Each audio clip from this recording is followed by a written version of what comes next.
खबर यूपी से है, जहां सीएम योगी आज प्रयागराज के दौरे पर रहने वाले हैं। सीएम योगी ने बोट में बैठकर महाकुंभ की तैयारियों का जायजा लिया है। तस्वीरें भी आपको दिखा रहे हैं, सीधी तस्वीरें आप देख रहे हैं प्रयागराज से, जहां मुख्यमंत्री योगी आदित्यनाथ इस समय मौजूद हैं। सीएम योगी महाकुंभ का लोगो लॉन्च करेंगे, वेबसाइट और मोबाइल ऐप्स भी आज जारी करने जा रहे हैं। आज बड़ा दिन, विशेष दिन, धार्मिक लिहाज से आप कह सकते हैं। मुख्यमंत्री योगी आदित्यनाथ मंदिरों में हो रहे कॉरिडोर के निर्माण कार्य को भी देखने जा रहे हैं। कितना तेजी से कार्य किया जा रहा है उस पर नजर रखेंगे। साधु संतों और तीर्थ पुरोहितों के साथ बैठक का भी कार्यक्रम है। इसके साथ ही कुंभ की व्यवस्था से जुड़े हुए मंत्री, अधिकारी, जनप्रतिनिधि, इनके साथ आज एक विशाल बैठक होने जा रही है, जिसका प्रतिनिधित्व मुख्यमंत्री योगी आदित्यनाथ करने जा रहे हैं। सीधी तस्वीरें आपके सामने इस समय प्रयागराज से, जहां पर मुख्यमंत्री योगी आदित्यनाथ मौजूद हैं। और देखिए, बोट में बैठकर महाकुंभ की तैयारियों का जायजा उन्होंने लिया है। सर्वेश दुबे और जानकारी देंगे। सर्वेश, मुख्यमंत्री योगी आदित्यनाथ की तस्वीरें हम दिखा रहे हैं, जहां बोट में बैठकर वो महाकुंभ की तैयारियों का जायजा ले रहे हैं। स्वतंत्र देव सिंह उनके साथ देखे जा सकते हैं। इस समय की अपडेट्स दीजिए। देखिए, मैं आपको बता दूं कि सीएम योगी आदित्यनाथ आज महाकुंभ 2025 की तैयारियों का जायजा लेने के लिए संगम नगरी प्रयागराज में है। सबसे पहले सीएम योगी संगम रोड पर पहुंचे हैं, जहां पर अपने कैबिनेट सहयोगियों के साथ वो गंगा का पूजन कर रहे हैं और यहां पर महाकुंभ 2025 के सकुशल संपन्न होने की कामना कर रहे हैं।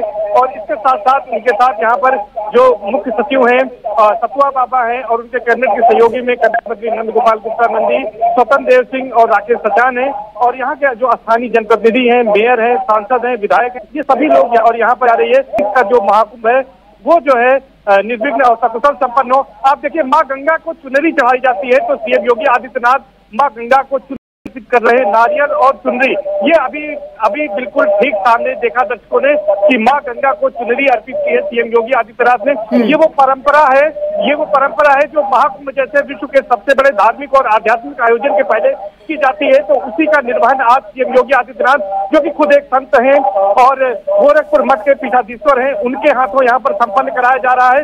वैदिक मंत्रोच्चार के साथ ये कार्यक्रम संपन्न हो रहा है। सीएम योगी आदित्यनाथ इसके बाद तमाम अन्य कार्यक्रमों में भी जाएंगे। मां गंगा को पुष्प अर्पित कर रहे हैं, आप साफ तौर पर देख रहे हैं।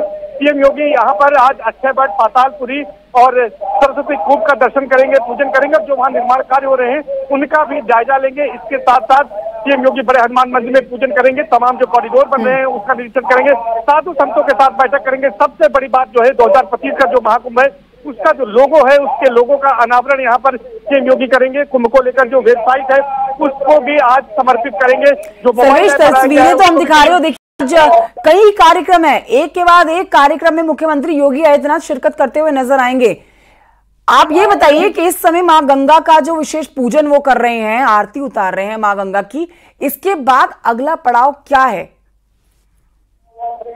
देखिए, माँ गंगा की इस समय आरती चल रही है और इसका विशेष महत्व है।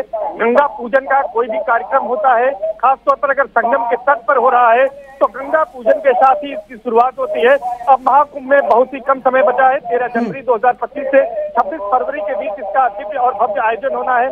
सरकार इसे ग्रीन और स्वच्छ कुंभ के तौर पर पेश कर रही है, और यही वजह है कि सीएम योगी जब महाकुंभ की तैयारियों की समीक्षा करने यहाँ पर पहुंचे हैं, तो उन्होंने इसकी शुरुआत गंगा दर्शन और गंगा पूजन से की है, और उसका कार्यक्रम यहाँ पर किया जा रहा है। जी ठीक है, लेकिन नवरात्र का पावन इस समय पर्व चल रहा है, आज चौथा नवरात्रा भी है, और ऐसे में आज मां गंगा की पूजा करने का भी विशेष महत्व होता है। सर्वेश, मैं आपसे जानना चाहूंगी, अभी मां गंगा की पूजा करने के बाद अगले किस कार्यक्रम में मुख्यमंत्री योगी आदित्यनाथ शिरकत करने जा रहे हैं?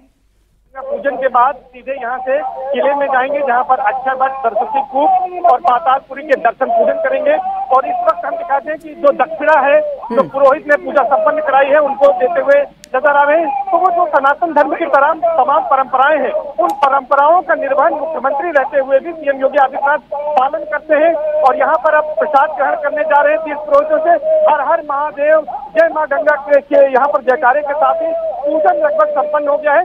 सीएम योगी अब आगे के विकास कार्यों के निरीक्षण के लिए यहाँ से रवाना। जी आप इन तस्वीरों को देख लीजिए, महाकुंभ की तैयारियों को लेकर देखिए, आज जायजा लेने के लिए खुद मोर्चा संभाल लिया प्रदेश के मुखिया। तस्वीरें आपके सामने, जहां एक तरफ गंगा पूजन हुआ है, किसी भी शुभ कार्य को करने से पहले मां गंगा की आरती। नाथ ने देखिए अपने पूजन की तस्वीरें उनकी आप देख सकते हैं। उन्होंने पूजन पाठ किया है, मां गंगा की आरती उतारी है, पुष्प अर्पित किए और फिर बोट में बैठकर जो महाकुंभ 2025 जिसका बेसब्री से इंतजार किया जा रहा है, ना सिर्फ देश बल्कि विदेशों में बैठे हुए लोगों की तरफ से भी, उसकी तैयारियों का जायजा लेने के लिए मुख्यमंत्री आज खुद पहुंचे हुए हैं प्रयागराज। पूरे दिन उनका आज कार्यक्रम है। इसी संबंध में जुड़े हुए कार्यक्रमों में जाने का, शिरकत करने का, बैठकें करने का, चर्चा करने का। सीधी तस्वीरें आपके सामने, दो तस्वीरें आपके सामने इस समय टेलीविजन स्क्रीन पर हैं। हमारे साथ हमारे सहयोगी सर्वेश दुबे जानकारी दे रहे थे। सर्वेश, बहुत शुक्रिया आपका फिलहाल की जानकारी के लिए। और एक बार फिर से रुक करते हैं, आइए पहाड़ की खबरों की तरफ। देहरादून की खबर आपको बता रहे हो, जहां पर मुख्यमंत्री पुष्कर सिंह धामी सरस्वती विद्या मंदिर पहुंचे हैं, जहां सीएम धामी मेधावी छात्रों को सम्मानित करेंगे। सीधी तस्वीरें आपके सामने कार्यक्रम से हैं। शिक्षा मंत्री धन सिंह रावत भी कार्यक्रम में मौजूद रहने वाले। डॉक्टर रजनीकांत शुक्ल जी, जो भारतीय शिक्षा समिति के मंत्री हैं, आप अवकाश प्राप्त प्रधानाचार्य और वरिष्ठ पत्रकार हैं, शिक्षा के क्षेत्र में आपका लंबा अनुभव है, आज इस कार्यक्रम में उपस्थित हैं। आपका ही कार्यक्रम है, इसलिए मैं यहाँ श्रीमान सुरेशानंद जी से अनुरोध करूंगा कि उनको पट्टा द्वारा उनका स्वागत करने की कृपा करें। इधर मेरे ठीक बाईं ओर श्रीमान सुरेंद्र मित्तल जी, आप संघ के वरिष्ठ कार्यकर्ता हैं और शिशु शिक्षा समिति के प्रांत के अध्यक्ष हैं, इसलिए मैं सुरेशानंद जी से अनुरोध करूंगा कि आप श्रीमान। चमोली से खबर, जहां पर औली में इन दिनों कजाकिस्तान और भारतीय सेना का सेनाभ्यास चल रहा है, जिसमें दोनों देशों के जवान एक दूसरे के साथ अपने अनुभव और टेक्नोलॉजी को साझा कर रहे हैं। रिपोर्ट देखिए।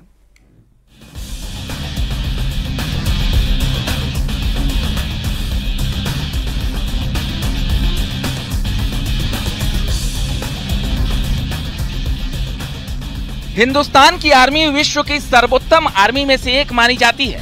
भारतीय सेना को और बेहतर बनाने के लिए लगातार मित्र देशों के साथ सैन्य अभ्यास किया जाता है।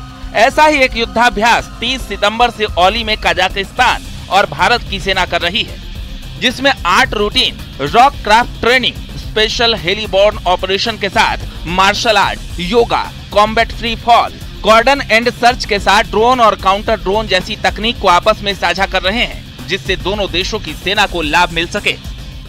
ये जो एक्सरसाइज है वो यूएन चार्टर के हिसाब से है, तो इसमें जो कजाकिस्तान आर्मी है वो इंडियन आर्मी के जो युद्ध क्षमता है और एक्सपर्टीज़ है उससे सीखती है, और इंडियन आर्मी को भी कजाकिस्तान आर्मी की जो एक्सपर्टीज़ है उसको सीखने का मौका मिलता है।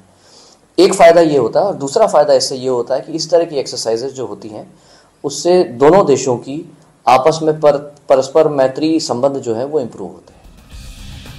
13 अक्टूबर तक चलने वाली इस ट्रेनिंग में जहां भारतीय सेना के कुमाऊं रेजिमेंट के 120 जवान शामिल हैं, वहीं कजाकिस्तान के 60 जवान इस युद्धाभ्यास का हिस्सा बने हैं, जिसमें कजाकिस्तान के जवान 14 दिनों से इस ट्रेनिंग को अपने देश के जवानों तक पहुंचाएंगे। वहीं कजाकिस्तान आर्मी से जहां भारतीय सेना को रेगिस्तान और मरुस्थल जैसे इलाकों में लड़ने की सीख मिलेगी, वहीं कजाकिस्तान को भारतीय सेना के कई क्षेत्रों में एक्सपर्टीज के साथ ट्रेनिंग मिलेगी। न्यूज 18 के लिए देहरादून से सत्येंद्र बर्तवाल की रिपोर्ट।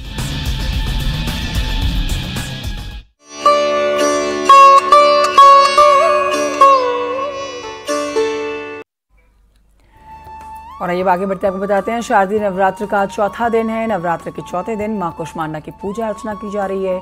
सुबह से ही देवी मंदिरों में श्रद्धालुओं की भारी भीड़ उमड़ी हुई है।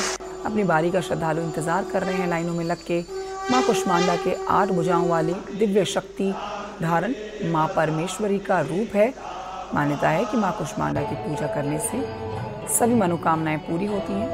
मां कुष्मांडा की पूजा करने से भक्तों को सुख सौभाग्य की प्राप्ति होती है। खासतौर पर देवी पुराण में बताया गया है कि पढ़ने वाले जो छात्र होते हैं उन्हें मां कुष्मांडा की पूजा करनी चाहिए। नवरात्रों में विशेष लाभ के लिए उनकी बुद्धि सहायक होती है।